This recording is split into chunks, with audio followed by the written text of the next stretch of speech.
त विद्यार्थी भाइ बहिनीहरू, हामीले शब्द निर्माण प्रक्रिया पढिरहेका छौँ र शब्द निर्माण प्रक्रिया अन्तर्गत हामीले प्रत्ययद्वारा शब्द निर्माण र उपसर्गद्वारा शब्द निर्माण भनेर हामीले छलफल गरिसकेका छौँ। प्रत्यय भनेको शब्दको पछाडिपट्टि जोडिएर नयाँ शब्द निर्माण गर्न सहयोग पुर्याउने भाषिक इकाइ, जुन दुई प्रकारको हुन्छ, कृदन्त र तद्धिदान्त हैन। एउटा चाहिँ धातुमा प्रत्यय जोडेर शब्द निर्माण हुन्छ र अर्को चाहिँ शब्दमा प्रत्यय जोडेर नयाँ शब्द निर्माण हुन्छ, प्रत्ययको कुरा चाहिँ। र उपसर्ग भनेको कुनै शब्दको अगाडिपट्टि भाषिक इकाइ जोडिएर नयाँ शब्द निर्माण गर्ने प्रक्रियालाई उपसर्ग भनिन्छ। त यी विषयवस्तु हामीले हिजो छलफल गरिसकेका छौँ र उदाहरण पनि हेरिसकेका छौँ। अब शब्द निर्माण प्रक्रिया अन्तर्गत तेस्रो प्रक्रियाको बारेमा अहिले हामी चर्चा गर्छौँ, जसलाई हामी समास भन्छौँ। समास र विग्रह।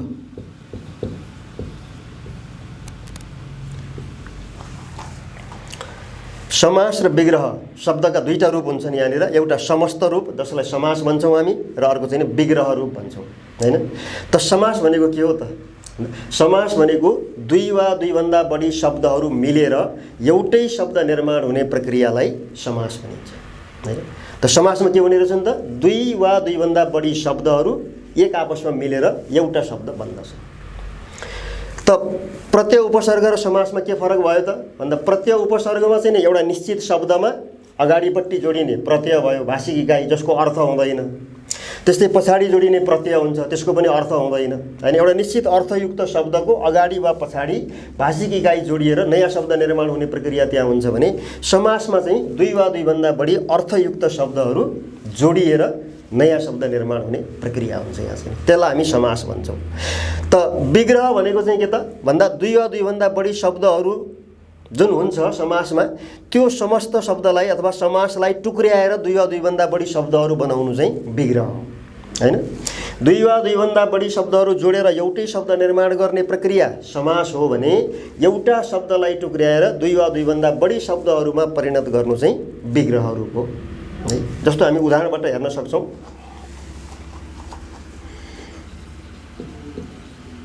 भाइलाई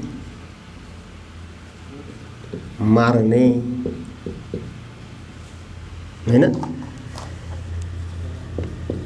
भाइ मारा।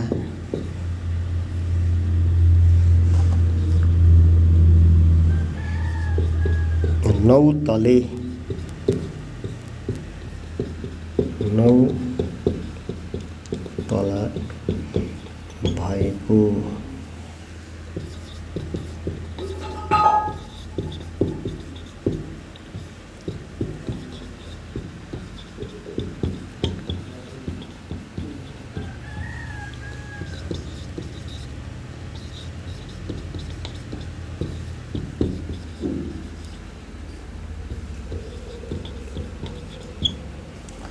ल हेर्नुहोस् त, भाइमारा भन्ने शब्द छ।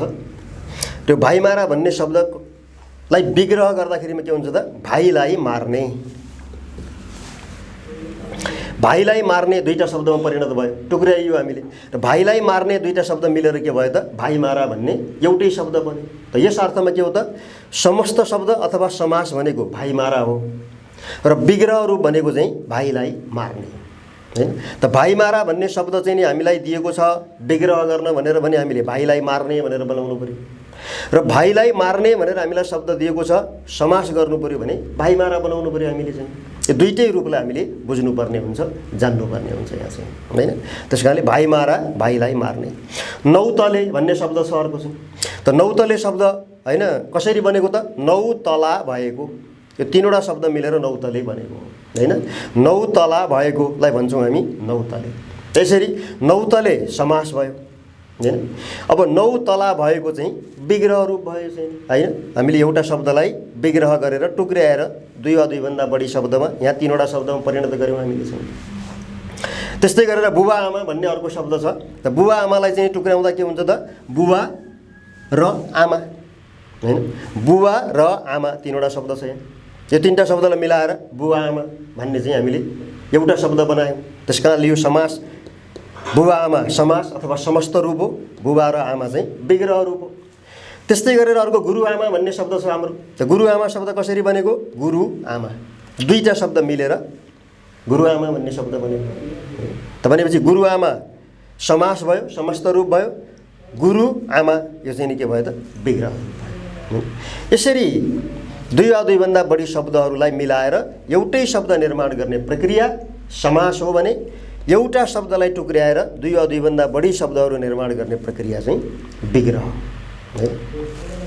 अब यो समास विभिन्न प्रकारका छन्, त्यो प्रकारको बारेमा पनि हैन दिएको छ। त्यो सब अध्ययन गर्न बुझ्न सजिलो होस् भनेर चाहिँ कुन प्रकारको समाजमा के हुन्छ कस्तो हुन्छ भन्ने खालका कुराहरू पनि अलिकति हैन हामीले त्यसरी हेर्यौँ भने बुझ्न सजिलो हुन्छ हैन।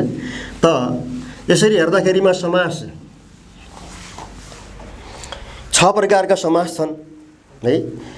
अब यी प्रकारका समासहरूमा चाहिँ के हुन्छ भने पहिलो तत्पुरुष समास।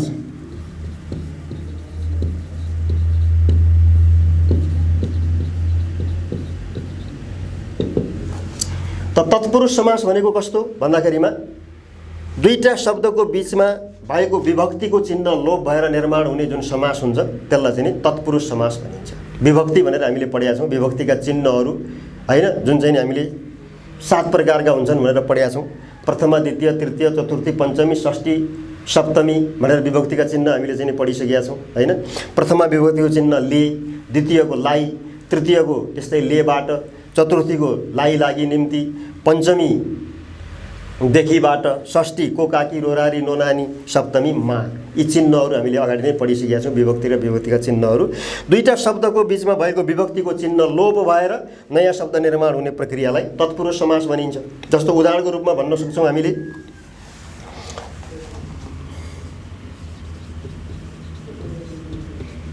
कामलाई चोर।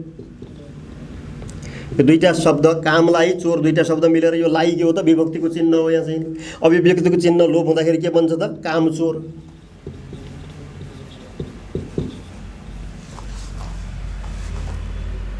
बीचको विभक्तिको चिन्ह लोप भएर दुईटा शब्द जोडिएर नयाँ शब्द निर्माण भयो हैन। त्यो सबै विभक्तिमा प्रयोग हुन्छ। जस्तो लाई भन्दाखेरिमा चाहिँ त गगनलाई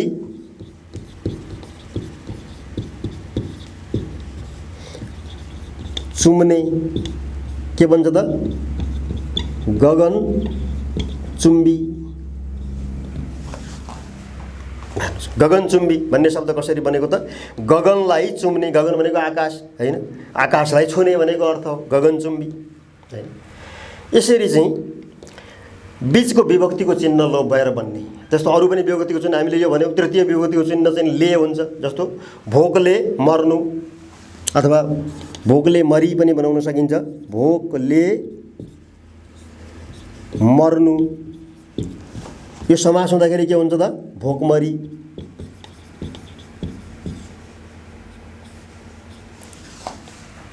भोकमरी भनेको समस्त शब्द भयो। भोकले मर्नु यसलाई चाहिँ विग्रह गरियो हामीले चाहिँ। त्यस्तै गरेर डरले छेर्ने अथवा डरले छेरुवा, डर छेरुवा हुन्छ। त्यस्तै गरेर श्रमले जिउने, श्रमले जिउने के भन्छ श्रमजीवी भन्छ। श्रमले जिउने श्रमजीवी। श्रमजीवी भन्ने शब्द कसरी बनेको त श्रमले जिउने। यो विग्रह रूप भयो, यो समस्त रूप भयो। त्यस्तै चतुर्थी विभक्तिको चिन्ह हुन्छ लाई लागि निम्ति हैन। त्यस्तो चाहिँ नि चतुर्थी विभक्तिको चिन्ह लोप भएर पनि समास हुन्छ। जस्तो के हुन्छ त पूजालाई सामग्री के हुन्छ पूजा सामग्री।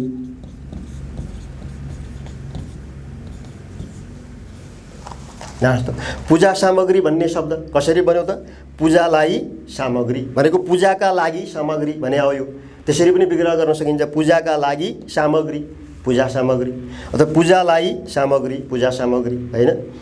त्यस्तै गरेर बाटालाई खर्च, बाटा खर्च हैन। बाटाका लागि खर्च भने हो नि, त्यो पनि चतुर्थी विभक्तिको चिन्ह लाई लागि निम्ति भनेर भनेका छौँ हामीले। त्यस्तै गरेर कन्यालाई दान, कन्यादान हैन।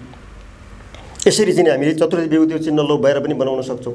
त्यस्तै पञ्चमी विभक्तिको चिन्ह देखिबाट भनेर पढेका छौँ हामीले चाहिँ हैन। पञ्चमी विभक्तिको चिन्ह, त्यो पञ्चमी विभक्तिको चिन्ह लोप भएर पनि समास बन्छ। जस्तै खोला देखि पारी यो समास हुँदा के हुन्छ त? खोला पारी।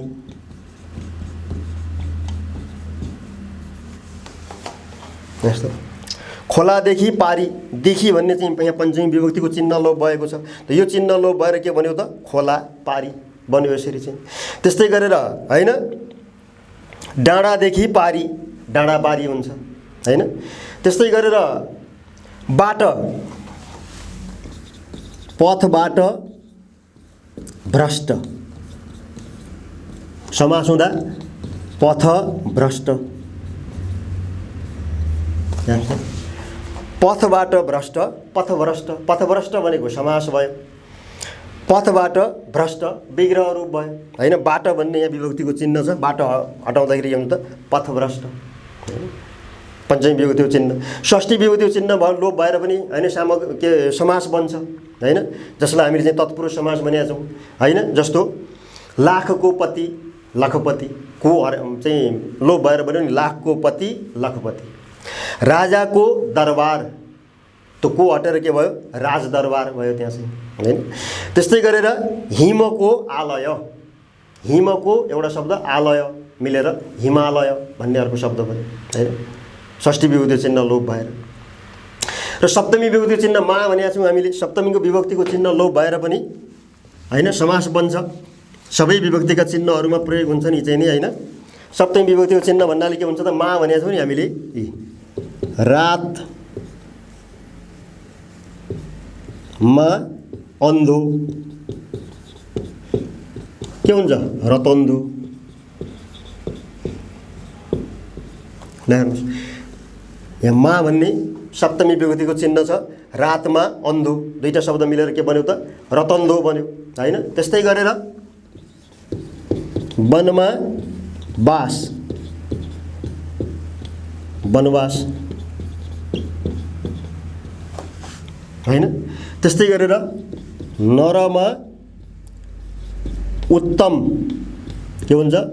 नरोत्तम। हेर्नुहोस् यसरी दुईटा शब्दका बीचमा भएको विभक्तिका चिन्हहरू लोप भएर समास बन्ने प्रक्रिया, त्यस्ता खालको चाहिँ शब्दहरूलाई हामी तत्पुरुष समास भनेर भन्दछौँ। त्यो समासको रूपलाई चाहिँ हैन, तत्पुरुष समास। त्यस पछाडि गएर अर्को दोस्रोमा छ द्वन्द्व समास भन्ने छ।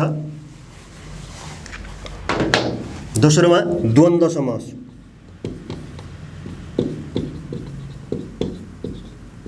है त द्वन्द्व समासमा चाहिँ के हुन्छ त? तत्पुरुष समासमा जसरी दुईटा शब्दको बीचको विभक्ति लोप भएर शब्द निर्माण हुने प्रक्रिया हुन्छ भने द्वन्द्व समासमा चाहिँ दुईटा शब्दहरूको बीचमा भएको विभक्तिको चिन्ह लोप भएर नयाँ शब्द निर्माण हुन्छ हैन। दुई शब्दका बीचको विभक्तिको चिन्ह के अरे दुईटा शब्दको बीचको संयोजक लोप भएर नयाँ शब्द निर्माण हुने प्रक्रियालाई द्वन्द्व समास भनिन्छ है। संयोजक शब्द लोप हुन्छ। जस्तो उदाहरणको लागि दाजु र भाइ समास हुँदा के हुन्छ त? दाजु भाइ। यो समस्त शब्द हो, दाजुभाइ भनेको समस्त शब्द हो। अनि दाजु र भाइ चाहिँ के भयो त? विग्रह रूप भयो। दाजु र भाइ तीनवटा शब्द छन् यहाँ, र बीचको र लोप भएर के बन्यो त? दाजुभाइ भन्ने चाहिँ नयाँ शब्द निर्माण भयो हैन। त्यस्तै गरेर शिक्षा र दीक्षा, शिक्षा र दीक्षा दुईटा शब्द छन्, बीचमा विभक्तिको चिन्ह छ। त विभक्तिको चिन्ह लोप भएर नयाँ शब्द निर्माण हुन्छ, शिक्षा दीक्षा। भनेपछि शिक्षा दीक्षा भन्ने चाहिँ के भयो त? समास भयो, समस्त रूप भयो। र शिक्षा र दीक्षा चाहिँ विग्रह रूप भयो। यहाँ बीचमा र संयोजकको प्रयोग भएको छ हैन। दुईटा शब्दको बीचको संयोजक लोप भएर नयाँ शब्द निर्माण हुने प्रक्रिया अथवा एउटै शब्द बन्ने प्रक्रियालाई चाहिँ हामी के भन्छौँ त? द्वन्द्व समास भनेर भन्छौँ हैन। चाड र पर्व दुईटा शब्द मिलेर चाड पर्व। हेर्नुहोस् यसमा पनि चाड पर्व नयाँ शब्द, एउटा शब्द निर्माण भएको छ, समास। चाड र पर्व हैन, संयोजक लोप भएर चाड पर्व भनेर भनिन्छ हैन। त्यसरी दुईटा शब्दको बीचको संयोजक लोप भएर नयाँ शब्द एउटै शब्द बन्ने प्रक्रिया, त्यसलाई चाहिँ हामी द्वन्द्व समास भनेर भन्छौँ है। र अर्को छ द्विगु समास भन्ने छ अर्को।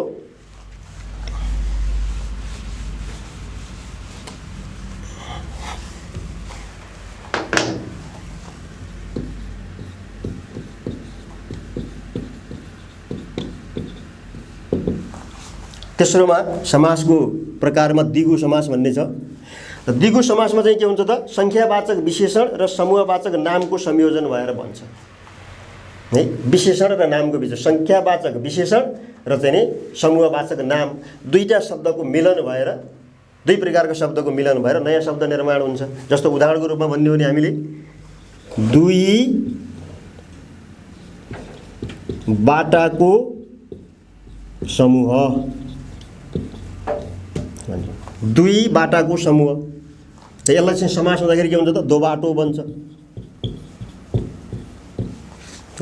दो बाटो भनेको शब्द भयो, समस्त शब्द भयो चाहिँ। त दो बाटो कसरी बनेको, दुई बाटाको समूह हैन।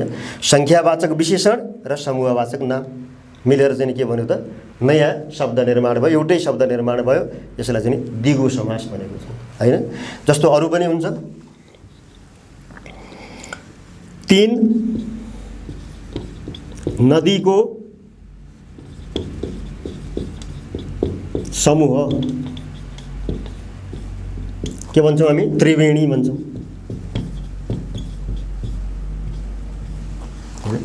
तीन नदीको समूह अथवा तीनटा नदी मिसिएको ठाउँ, त्यसलाई भन्छौँ हामी त्रिवेणी। भनेपछि त्रिवेणी समास भयो।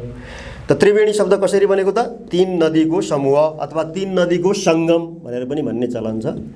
सङ्गम हैन, तीन नदीको सङ्गमलाई त्रिवेणी भनिन्छ। सङ्गम भनेको मिल्ने ठाउँ भनेको, एकै ठाउँमा तीनवटा नदी मिसिएको छ भने त्यस्तो ठाउँलाई चाहिँ हामी त्रिवेणी भनेर भन्छौँ।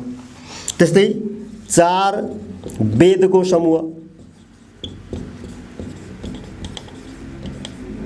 के हुन्छ त, चतुर्वेद।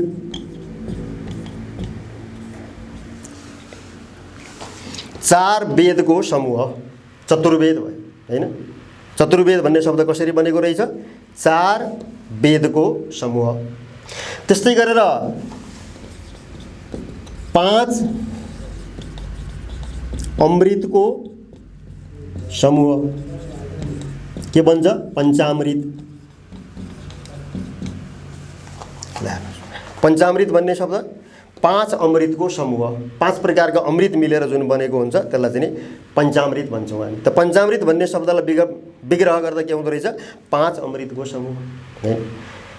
यस्ता अगाडि चाहिँ संख्यावाचक नाम हुन्छन्, त्यस्ता खालका संख्यावाचक विशेषण र अनि समूहवाचक नामको बिचमा चाहिँ मिलेर जुन नयाँ शब्द निर्माण हुन्छ त्यसलाई चाहिँ हामी द्विगु समास भनेर भन्छौँ। यस्ता अरू पनि हुन्छन्, जस्तो छ कोणको समूह षट्कोण हैन।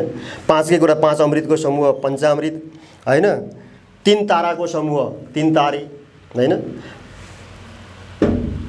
पाँच रत्नको समूह पञ्चरत्न हैन। पाँच ताराको समूह पाँच तारे होटल भन्छौँ नि हामी चाहिँ हैन। यसरी चाहिँ अब छ कोणको समूह षट्कोण, सात ऋषिको समूह सप्तऋषि भन्छौँ हामी, सप्तऋषि भन्छौँ हैन। सात सिन्धुको समूह सप्तसिन्धु हैन। नौ रसको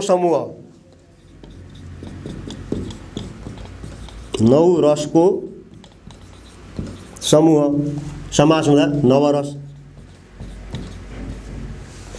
ल यसरी चाहिँ नि 10 दानको समूह 10 दान हैन। 11 रुद्रको समूह 11 रुद्र। यसरी चाहिँ प्रयोग हुन्छ हैन। 2 बाटोको समूह 2 बाटो, 2 नदीको सङ्गम दोभान। दोभान भनेको दुईटा नदी मिसिएको ठाउँ, 2 बाटो भनेको दुईटा बाटो मिसिएको ठाउँ हैन। 2 धारको समूह 2 धार। यस्ता खालका समास, यसलाई चाहिँ हामी द्विगु समास भनेर भन्दछौँ। त्यस्तै गरेर अर्को प्रकारको समास छ बहुव्रीहि समास।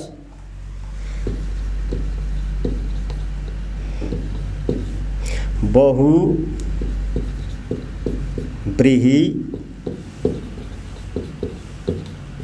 समास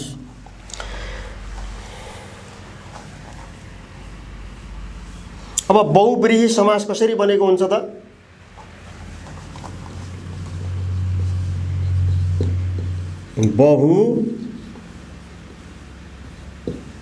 बहुव्रीहि समास।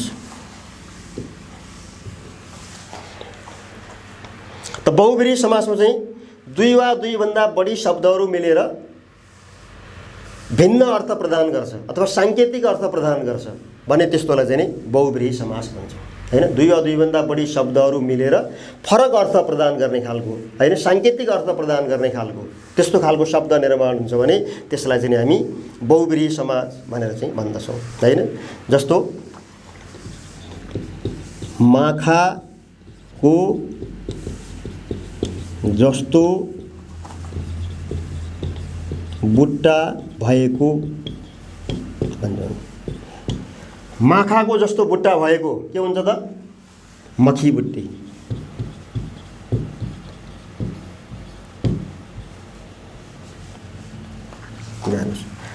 माखा भनेको त्यो सानो झिँगा हुन्छ, सानो सानो बुट्टा भएको भन्ने अर्थ झिँगा भन्छौँ हामी चाहिँ नि माखा भनेको। त माखाको जस्तो बुट्टा भएको मखीबुट्टे। मखीबुट्टे भन्ने शब्द के भयो त? यो विशेषण शब्दको रूपमा प्रयोग भयो हैन, यसले फरक अर्थ दिने गरी। त्यस्तै गरेर लामो खुट्टा भएको लामखुट्टे हैन। लामो खुट्टा भएको तीनवटा शब्द मिलेर के बन्यो त? लामखुट्टे भयो।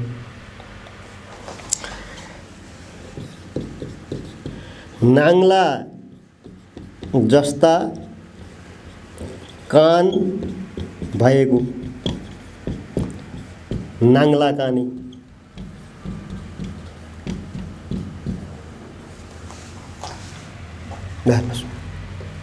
नाङ्ला जस्ता कान भएको नाङ्ला कानी हैन। यस्तो प्रकारबाट चाहिँ समास हुन्छ। लाज नभएको के भन्छ त? निर्लज्ज।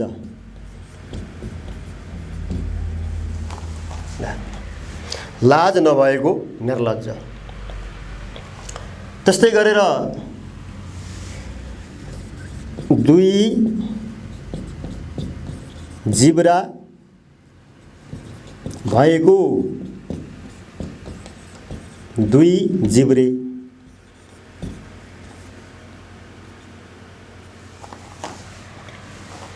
दुई जिब्रा भएको दुई जिब्रे।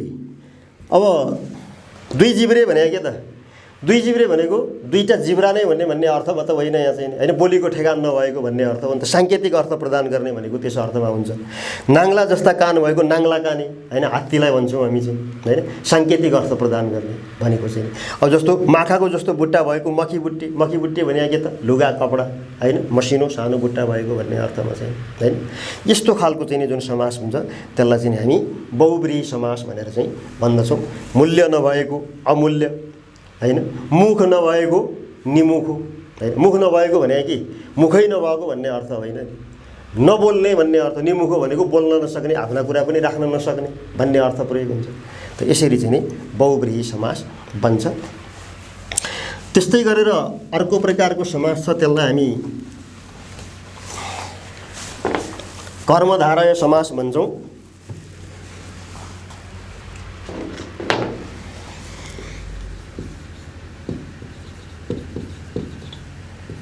कर्मधारय समास पाँचौं प्रकारमा छ। चौथोमा हामीले बहुव्रीहि भनेर पढ्यौँ। पाँचौंमा चाहिँ नि कर्मधारय समास।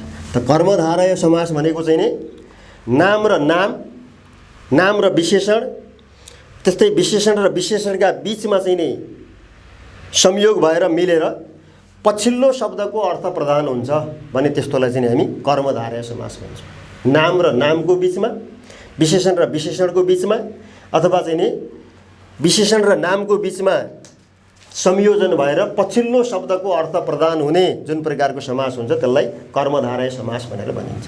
जस्तो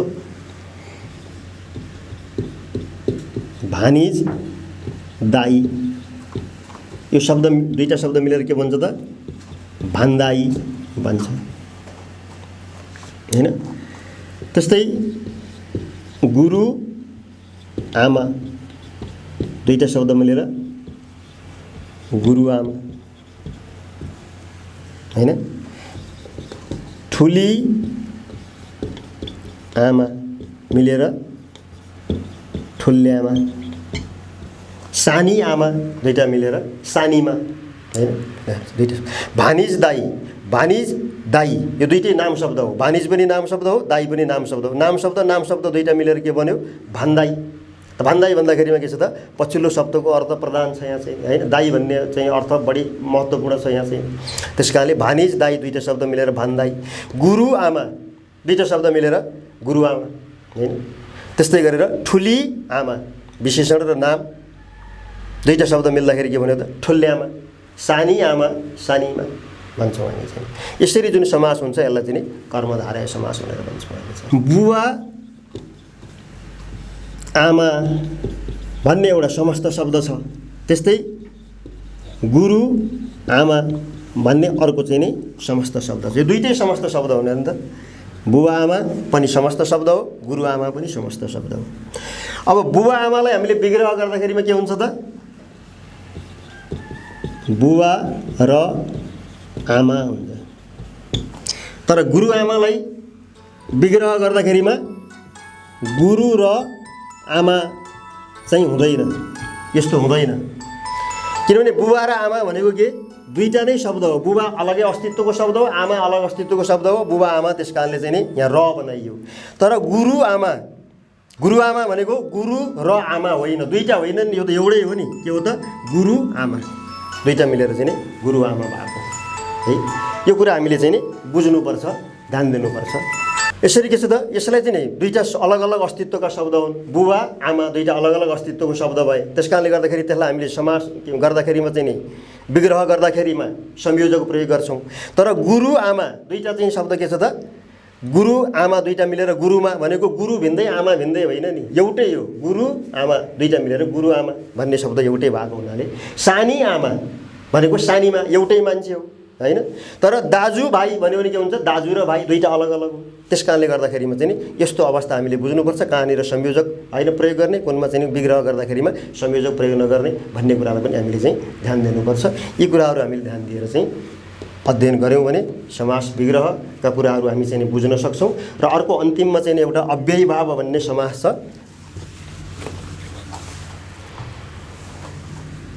6 नम्बरमा अव्ययी भाव समास।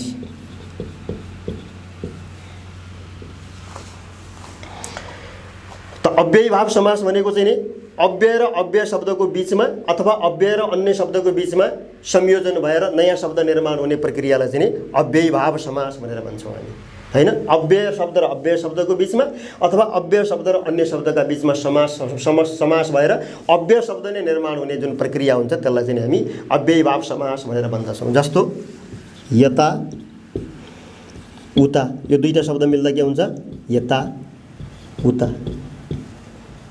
त्यस्तै भोलि पर्सि यो दुईटा शब्द चाहिँ मिल्दाखेरिमा भोलि पर्सि।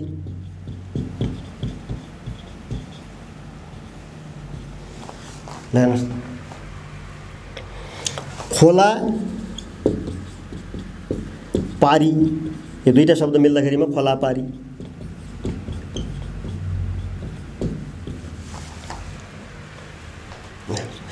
त्यस्तै गरेर हरेक दिन दुईटा शब्द समास हुँदाखेरिमा हर दिन।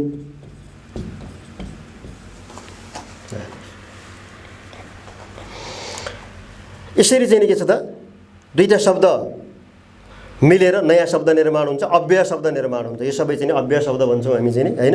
अव्यय र अव्ययको बीचमा अथवा अव्यय शब्द र अन्य शब्दको बीचमा चाहिँ समास भएर हैन जुन अव्यय शब्द नै निर्माण हुने प्रक्रिया हुन्छ त्यसलाई चाहिँ हामी अव्ययी भाव समास भनेर भन्दछौँ। यी विभिन्न प्रकारका समासहरू भए हैन। यसरी चाहिँ हामीले हैन समास शब्द र विग्रह शब्द हैन दुई वा दुईभन्दा बढी शब्दहरू मिलेर एउटै शब्द बन्ने प्रक्रिया र एउटा शब्दलाई टुक्र्याएर दुई वा दुईभन्दा बढी शब्दहरू बनाउने प्रक्रियालाई चाहिँ हामी समास भनेर भन्छौँ। र यसैलाई हामी समास विग्रह भनेर पढ्छौँ। जहाँसम्म हामीलाई चाहिँ अब समस्त शब्द दिएको हुन्छ त्यसलाई विग्रह गर्न भनेको हुन्छ, विग्रह गर्नु पऱ्यो। विग्रह रूप दिएको छ भने त्यसलाई चाहिँ जोडेर समास समस्त शब्द बनाउनु पऱ्यो, त्यसलाई हामी समास भन्छौँ। अब यो प्रक्रियालाई अलिकति हामी चाहिँ नि जुन हाम्रो सेट छ, सेटबाट कसरी प्रश्न आउँछ त हामीलाई होइन, प्रत्यय उपसर्गको प्रश्न कस्तो किसिमबाट आउँछ, समास विग्रहको प्रश्न कस्तो किसिमबाट आउँछ भन्ने बारेमा पनि हामी अलिकति छलफल गर्छौँ, चर्चा गर्छौँ।